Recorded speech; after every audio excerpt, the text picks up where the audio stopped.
우리가 지난주에 하나님께서 최고 선이심을 함께 나누었습니다. 야고보서 1장 17절 온갖 좋은 은사와 온전한 선물이 다 위로부터 빛들의 아버지께로부터 내려오나니 그랬어요. 그래서 그 하나님을 아는 것이야말로 가장 복된 삶이라 그렇게 말씀드렸습니다. 오히려 하나님을 알지 못할 때에 그는 아무것도 알지 못한 것이고 아무것도 누리지 못하는 삶이며 오히려 고통과 절망과 깊은 허무함 가운데 살아가는 그러한 삶으로 전락하게 되는 것이다. 이렇게 말씀을 드렸어요. 오늘 조금만 그 얘기를 더 해볼게요. 유추하게 한번 예를 들어봅니다. 오늘날도 우리가 지식의 힘을 우리가 잘 알고 있는데 예를 들어볼게요. 암으로 고통당한 사람이 있다고 한번 해봅시다. 이 방법 저 방법 다 써봤는데 백약이 무효해요. 그래서 나는 이제 더 이상 방법이 없구나, 치료법도 없구나, 그냥 이대로 고통스럽게 살다가 죽을 수밖에 없겠구나 이렇게 여기면서 살아가겠죠. 자, 그런데 이 사람이 사실은 다 해본 게 아니었어요. 다 해본 게 아니에요. 가장 최근에 신약이 개발됐어요. 효과 100% 표적 항암 치료제가 개발됐다고 한번 생각을 해봅시다. 제가 그냥 예를 한번 들어본 거예요. 자, 그리고 이 약이 저렴하게 사람들에게 공급이 됐어요. 자, 그러면 이 사람이 다 안 거예요? 아니잖아요. 모르는 거예요. 그러면 이 지식이 있어야 이 약의 도움을 받고 치료를 받고 정말 건강한 삶을 살 수 있는데 지식이 없으므로 계속 고통을 당하게 되더라.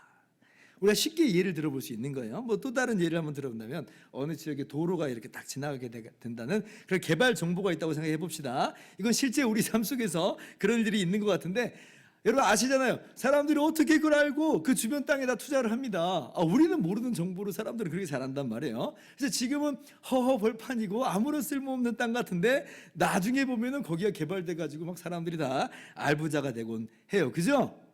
그러니까 정보가 그렇게나 중요하다는 걸 우리는 우리 삶 속에서 그렇게 충분히 경험하고 있다는 겁니다. 여러분 이렇게 보이는 것들에 대한 이러한 지식도 우리의 생을 이렇게 부여하게 한다면 하나님을 향한 지식, 하나님에 대한 지식은 얼마나 우리의 진정한 삶을 소생하게 만들겠습니까? 그죠? 제가 몇몇 유치한 예를 들은 것뿐이지만 우리 피부에 화가 와닿잖아요. 아는 것이 이렇게나 중요하구나. 알아야 누리는구나. 그죠? 하나님을 아는 지식은 우리에게 영생과 한없는 기쁨과 하늘의 축복을 가지고 옵니다. 이 세상에서도 보세요. 정말 잘 나가는 사람을 내가 그 사람을 알고 그 사람이 나를 안다고 하는 게 여러분 이게 얼마나 힘이 되고 얼마나 정말 성공이 돼요. 예를 들면 또 한 번 예를 들면 제가 유재석 씨를 정말 잘한다고 생각해 보세요. 제가 정말 친하다고 생각을 해보세요. 그럼 여러분 대부분 어떻게 생각하겠어요? 우와 우리 목사님 우와 이런 생각을 대부분 하겠잖아요. 하나님을 아는 것이 그러면 얼마나 우리에게 힘이 되겠느냐는 거예요. 하물며 정말 세상에서 유력한 사람을 아는 것도 힘이라고 한다면 하나님께로부터 온갖 좋은 은사와 온전한 선물이 다 내려오는데 하나님 바로 그분께서 가장 좋음 그 자체가 되시는데 이 하나님을 아는 지식이야말로 우리에게 얼마나 중요한가. 하나님을 알 때에 우리는 참으로 하나님을 즐거워하며 즐기며 하나님을 영화롭게 할 수 있는 것입니다. 하나님을 알아 하나님을 참으로 즐거워하는 것, 즐기는 것, 이것이 바로 하나님이 우리를 창조하신 목적입니다. 하나님을 알게 하여서 하나님을 즐기게 하시는 것, 하나님을 즐거워하게 하시는 것, 하나님을 누리게 하시는 것, 그렇게 하나님을 영화롭게 하시는 것, 이것이 하나님이 우리를 만드신 목적이라고 하는 거예요. 자, 그러면 오늘 이제 주제로 나갈게요. 우리가 하나님을 알아야 되겠는데 근데 우리가 어떻게 하나님을 알 수 있는가라고 하는 질문이 이제 나올 수 있겠죠. 과연 우리가 하나님을 알 수나 있기나 한 것인가? 라고 하는 고민이 우리 가운데 있을 수밖에 없습니다. 자, 왜냐하면요. 이런 고민이 나올 수밖에 없는 이유는 알미라고 하는 건 어떻게 해서 아는 거냐면요. 어느 정도 유사한 것이 있을 때 비로소 알 수가 있는 겁니다. 즉 우리가 인지하고 우리가 파악할 수 있는 영역 안에서만 우리는 알 수 있을 따름이에요. 우리가 인지할 수 있는 영역을 넘어가 버리면요. 우리는 알 도리가 없습니다. 이건 이 세상의 피조물 사이에서도 마찬가지예요. 얼마 전에 SNS에서 어떤 친구들이 좀 재미있는 실험을 했습니다. 과연 식물이 자기를 괴롭힌 사람을 기억하고 반응할 수 있는가 하는 그런 내용이었어요. 아주 과학적인 그런 실험은 아니고 재미를 위한 간단한 실험이었습니다.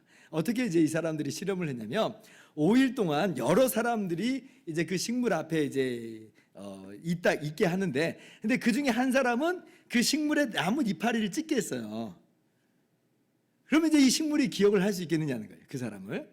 이제 마지막 날이 됐습니다. 이제 마지막 날에는 그러니까 식물이 이제 어떻게 표현을 해야 되는데 그 표현을 전기적 반응으로 이제 보겠다는 거예요. 그래서 전기 반응 장치를 해놓고 이제 한 명 한 명 그동안 들어왔었던 사람 한 명 한 명씩 다 들어오게 하는 거예요.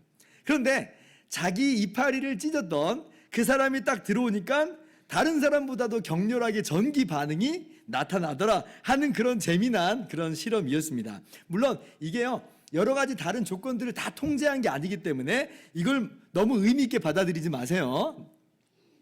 그냥 제가 예를 하나 든 것뿐이에요. 자, 근데 한번 이게 진짜 사실이라고 한다면 여러분 너무 의아한 게 많아요. 여러분 너무 쉽게 생각을 하는데 이거 굉장히 신기한 거예요. 왜냐하면 이게 사실이라는 가정 속에서 말씀드린 거예요. 식물한테 눈이 있어요? 코 있어요? 귀가 있어요? 없잖아요. 없는데 우리가 알고 있는 그런 감각기관이 없는데 근데 어떻게 그 사람이 옆에 있는 것만으로도 반응을 한다. 그러면 이 식물은 도대체 어떠한 감각기관이 있는 거냐. 우리가 모르는 감각기관이 또 있을 수 있다는 거냐. 이런 생각이 딱 들죠.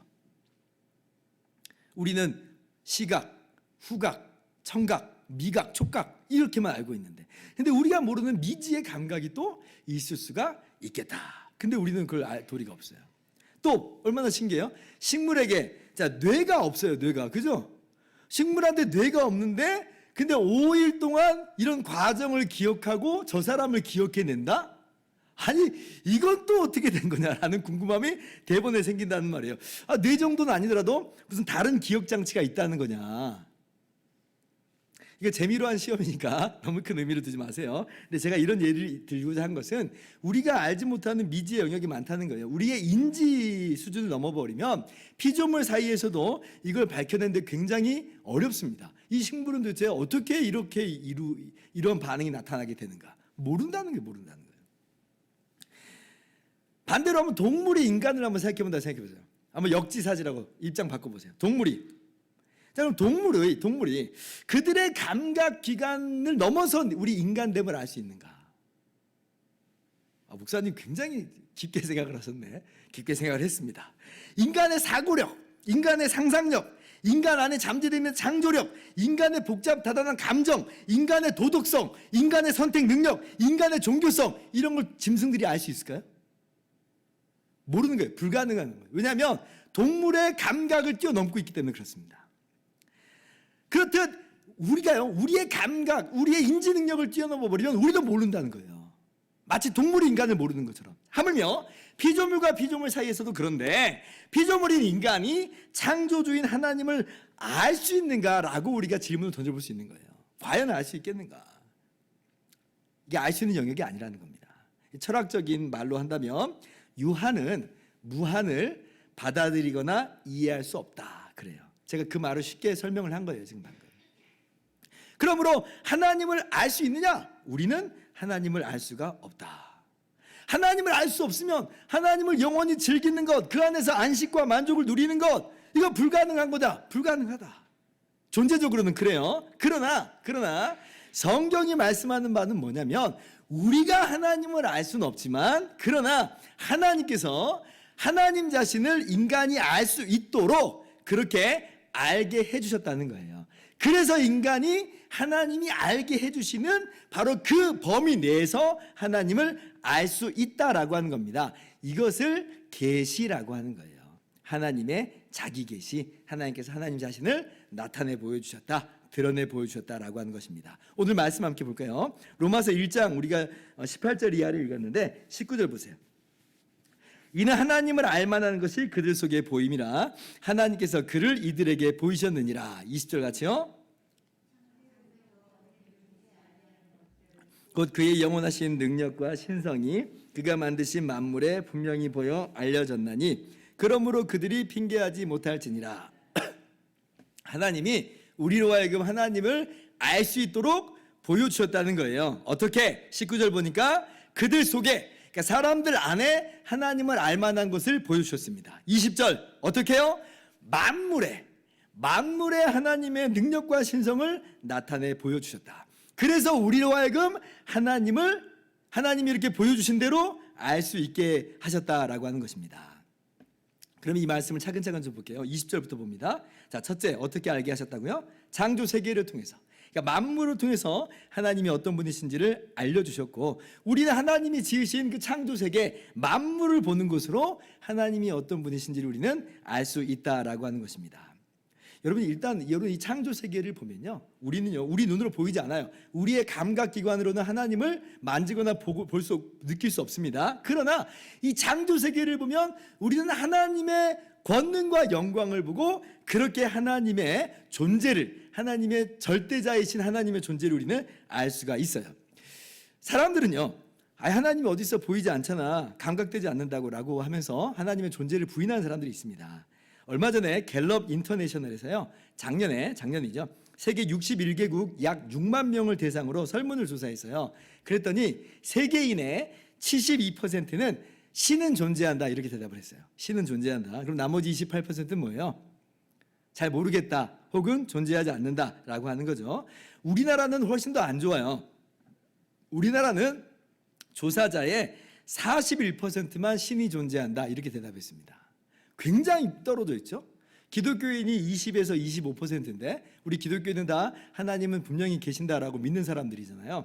그러면 그걸 뺀다고 하면 비신자들의 4분의 3은 신은 없든지 모르겠다 이렇게 대답한 거예요.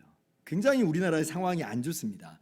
왜 그런 거 이렇게 생각을 해보면 우리나라가 굉장히 세속주의 경향이 빠른 발전 하에서 세속주의 경향이 굉장히 강해지고, 또 학교에서는 진화론만을 가르치니까 그러니까 이런 경향이 나오는 것이다 이렇게 제 혼자 생각을 해봤습니다. 그런데 그러니까 무신론자들이 굉장히 많으니까 야, 이게 정말 대세인가 이렇게 생각을 할 수 있겠지만 그렇지 않아요. 오히려 무신론은 굉장히 취약합니다. 쉽게 생각을 한번 해봅시다. 자, 미국의 분석 철학자이면서 변진가인 크레이그 박사가 3단 논법으로 무신론을 쉽게 논파합니다. 3단 논법으로 어떻게 그분이 얘기를 하셨냐면 이렇게 얘기했어요. 자, 존재하기 시작하는 것에는 모두 다 원인이 있다. 그잖아요. 존재하기 시작을 했어요. 없다가 있게 됐어요. 그러면 그렇게 존재하기 시작하는 것에는 바로 그렇게 시작하게 만드는 원인이 있다는 거예요. 존재에는 원인이 있다 이런 말이 아니고 존재하기 시작하는 것에는 원인이 있다 이 말이에요. 자, 우주는 존재하기 시작했다. 오늘날 현대 과학자들이 하는 말이잖아요. 우주가 없었던 때가 있었다. 이런 우주가 없었던 때가 있었다. 이런 우주는 만들어진 거다. 시작된 거다. 이렇게 얘기를 하잖아요. 3. 따라서 우주는 원인이 있다. 존재의 원인이 있다는 거예요. 너무 간단하죠. 근데 너무 간단한데 굉장히 강력한 논증입니다. 우주가 시작한 적이 있다라고 하는 순간 여기에는 원인이 있게 돼 있어요. 그리고 그 원인이 뭐냐? 원인이 뭐냐? 현대 과학에서는 그걸 알 수가 없어요. 그러니까 이제 이 논증이 너무 강력하니까 빠져나가는 방법이 우리는 잘 모르겠다. 이렇게 빠져나가는 것 정도죠. 아직 우리가 모르는 게 또 있겠지. 뭐 이런 식으로 생각을 합니다. 혹은 뭐 온갖 증명되지 않는 가설들로 자기 이론을 뭔가 주장을 하고 계속 유지하려고 하는 그런 경향들이 있습니다. 그러니까 우주의 시작이라고 하는 것 자체가 그들이 우주의 이 시작을 이야기했음에도 불구하고 굉장히 곤혹스러운 위치에 처해져 있어요. 히브리서 3장 4절은 근데 분명하게 말씀을 하죠. 집마다 지은 이가 있으니 만물을 지으신 이는 하나님이시라. 자, 만물의 시작을 보라는 거예요. 만물의 시작을 봐라. 만물이 우연히 존재하기 시작했다. 이게 얼마나 말이 안 되냐 하는 거예요. 시작하는 것에는 원인이 있으니까. 그러니까 만물의 시작을 봐라. 하나님이 계신 거다. 하나님 만드셨다.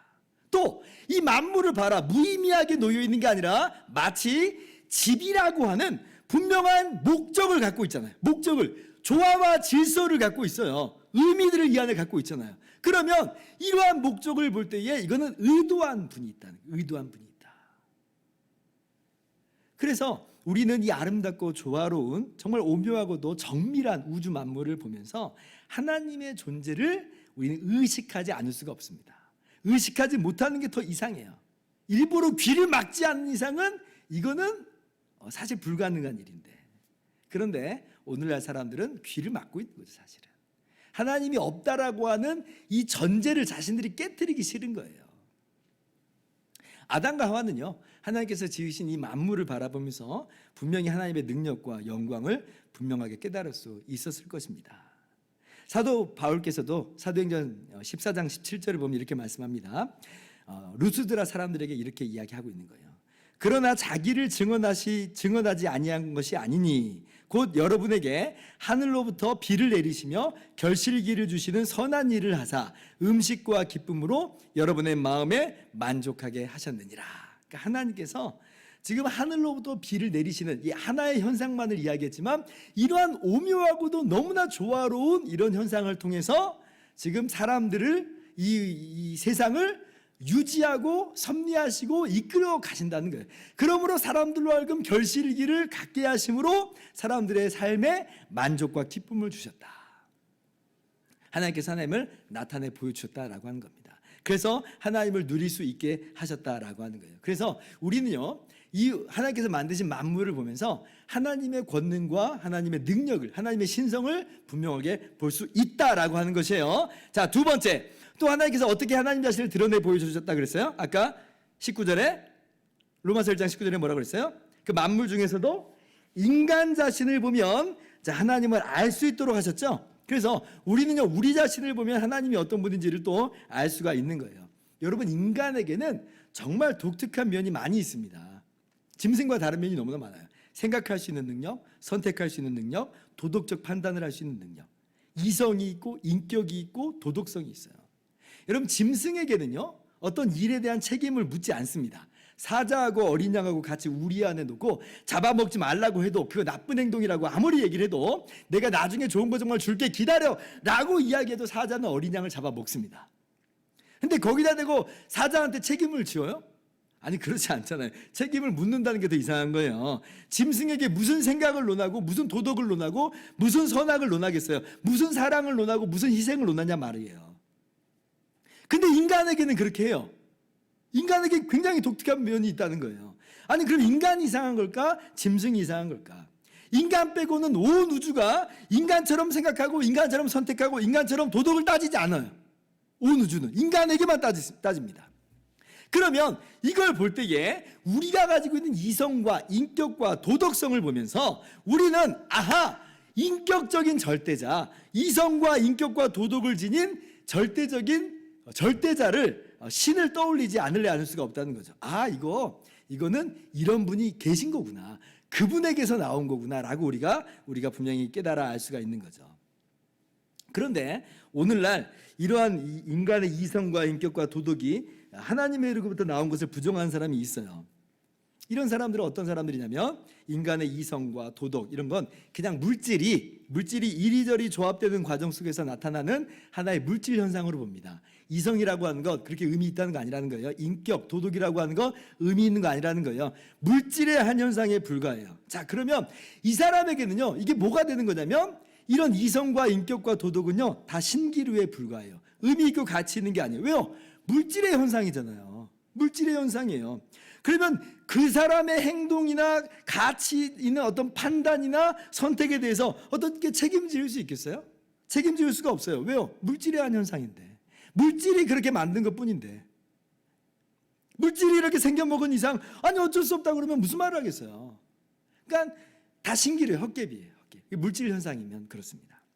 또 어떤 사람은 어떤 인류에게 도덕, 윤리 이런 거 쉽게 거부할 수도 있을 것 같아요. 나한테 그런 방식 강요하지 마. 나는 받아들이지 않겠어.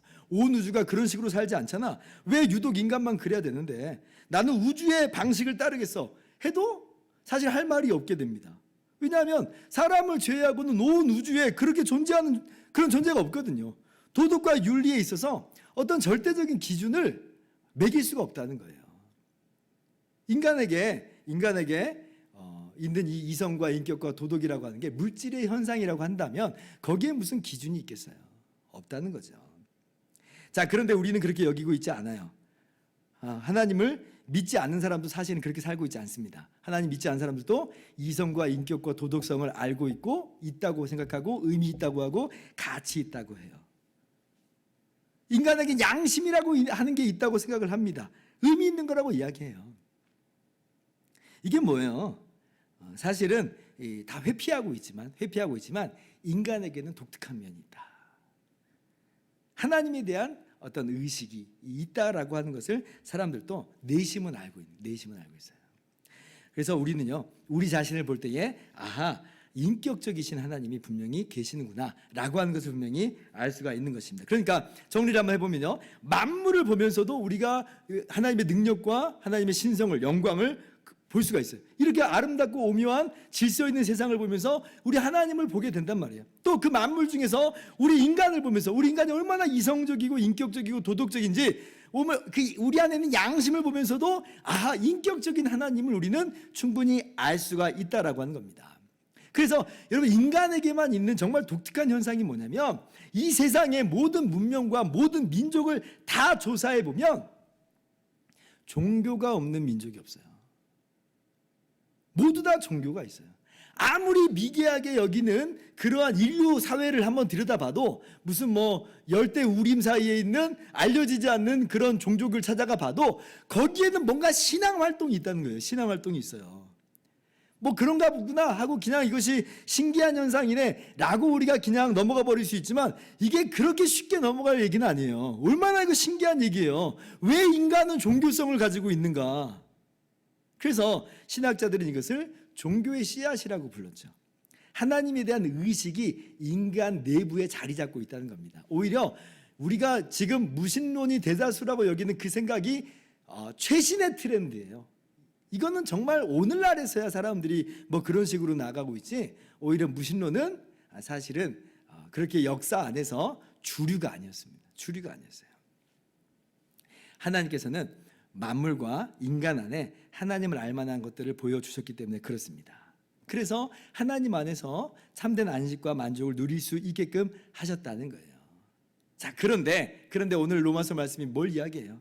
인간이 타락한 이후에는, 그러나 우리 인간이 이렇게 하나님을 알려주셨음에도 불구하고 하나님을 알기보다는 어떻게 만들었다는 거예요? 오히려 하나님을 거짓 것으로 바꿔버렸다는 거예요. 로마서 1장 21절부터 23절 한번 봅시다. 또 교도갑니다. 하나님을 알되 하나님을 영화롭게도 아니하며 감사하지도 아니하고 오히려 그 생각이 허망하여지며 미련한 마음이 어두워졌나니. 같이요. 썩어지지 아니하는 하나님의 영광을 썩어질 사람과 새와 짐승과 기어다니는 동물 모양의 우상으로 바꾸었느니라.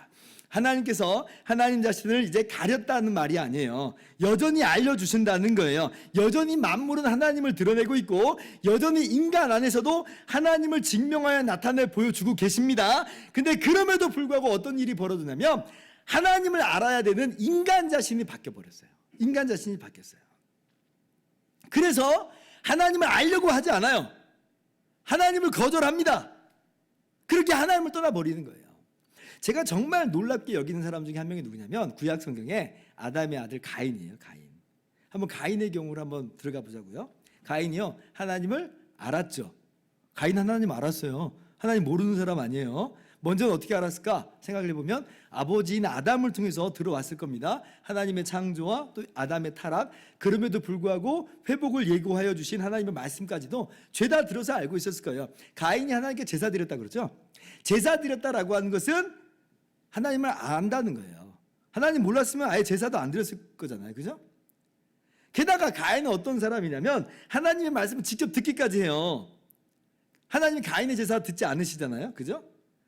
근데 그래서 아벨에게 말씀하셨다. 성경이 그렇게 말하지 않고, 제사는 안 받으셨는데 가인에게 말씀하십니다. 가인은 직접 하나님의 말씀을 들은 사람이에요. 인격적인 하나님 만난 사람이에요. 너무 놀랍죠? 그러면 가인이 말귀를 알아듣고 회개하고 참으로 하나님께 돌아왔어야 되는데, 근데 성경에서 말씀하는 바는 뭐예요? 가인이 정반대 행보를 보입니다. 오히려 동생 아벨을 죽이는 참극을 벌입니다. 어떻게 이럴 수가 있는가?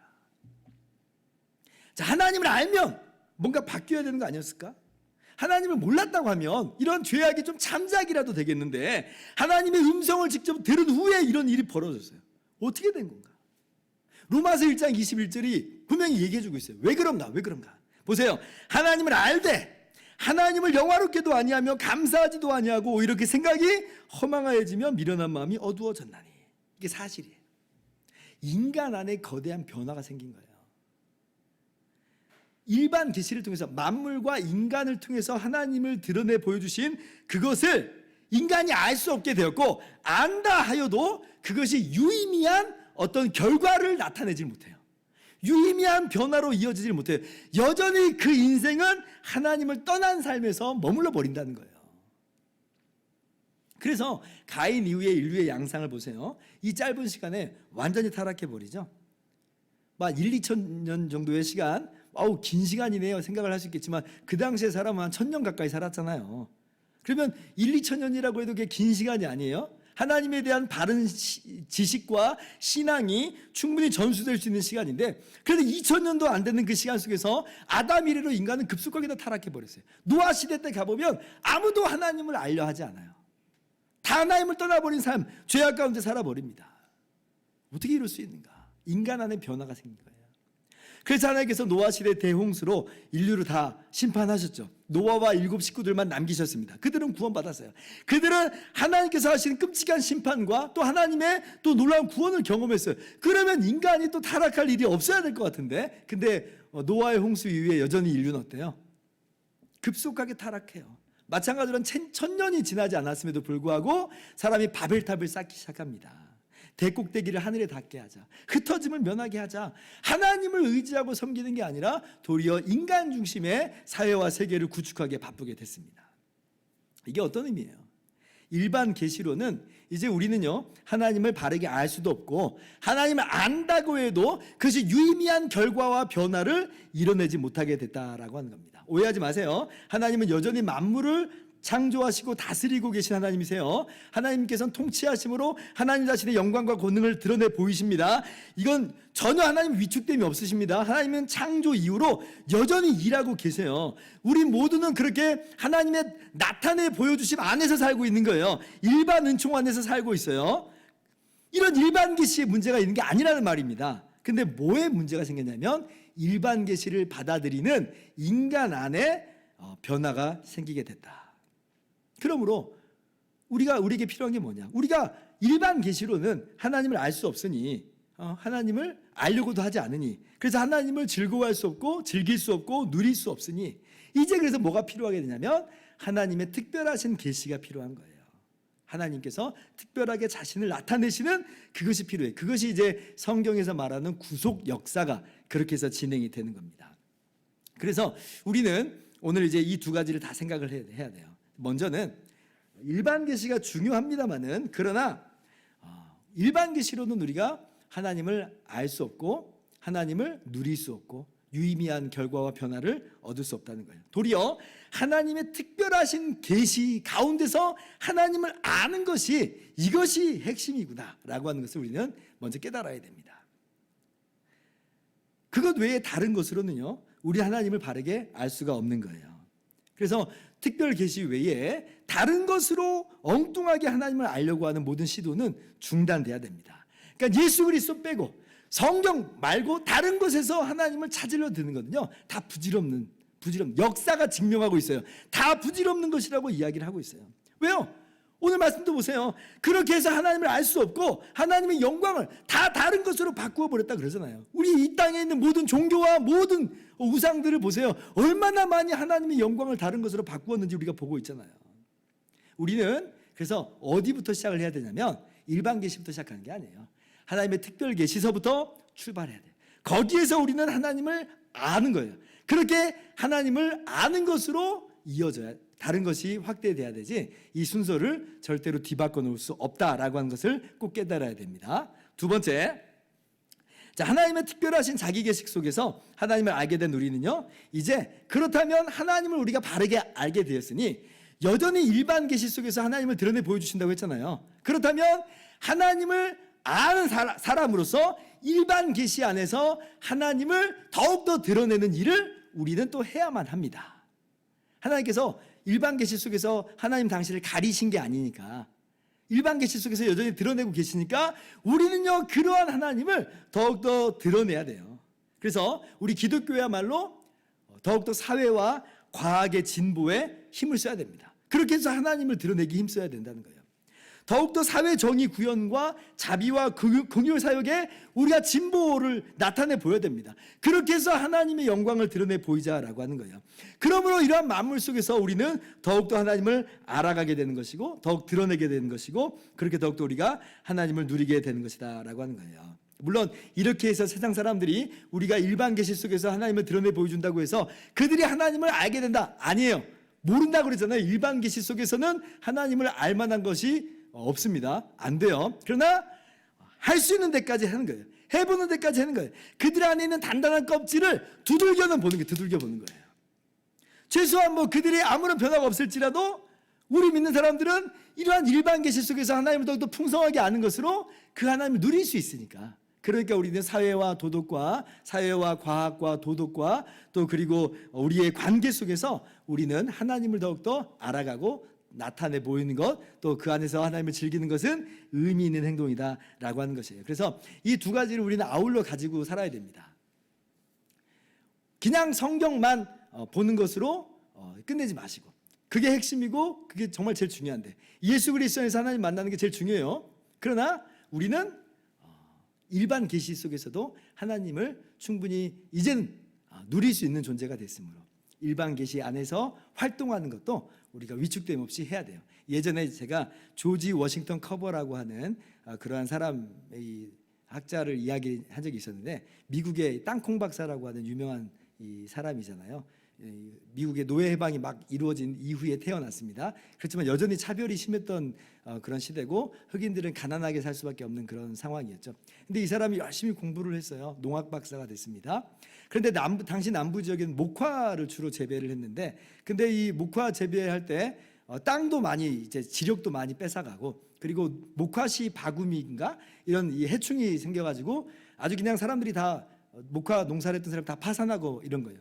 가난한 사람이 더 가난하게 되고 어렵게 됐어요. 그래서 이 사람이 땅콩을 연구했으니까 땅콩을 심으십시오 그랬어요. 땅콩은 심으면 땅의 지력도 회복시켜주고 아주 좋으니까. 그래서 사람들이 너도 나도 땅콩을 다 심었죠. 그러니까 땅콩이 엄청 잘 된 거예요. 대풍작이 이루어졌어요. 그런데 문제는 뭐예요? 너도 나도 다 땅콩 심어가지고 다 땅콩을 냈으니까 이거는 지금 공급 과잉이 된 거예요. 오히려 지금 우리 다 망했다고, 지금 땅콩광 폭락했다고, 이거 어떻게 할 거냐고 이 조지 워싱턴 카버한테 따지고 듣는 거죠.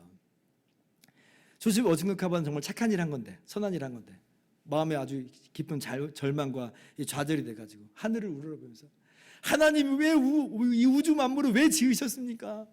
근데 그 마음 가운데 하나님이 잔잔하게, 야, 너무 큰 질문이다. 그러니까 하나님, 그럼 사람은 왜 만드셨습니까? 그것도 너무 크다. 너의 주제에 맞게 좀 질문을 해봐라. 하나님, 그럼 땅콩은 왜 만드셨습니까? 바로 그거야. 가서 연구해. 그렇게 마음 가운데 울림이 있었대잖아요.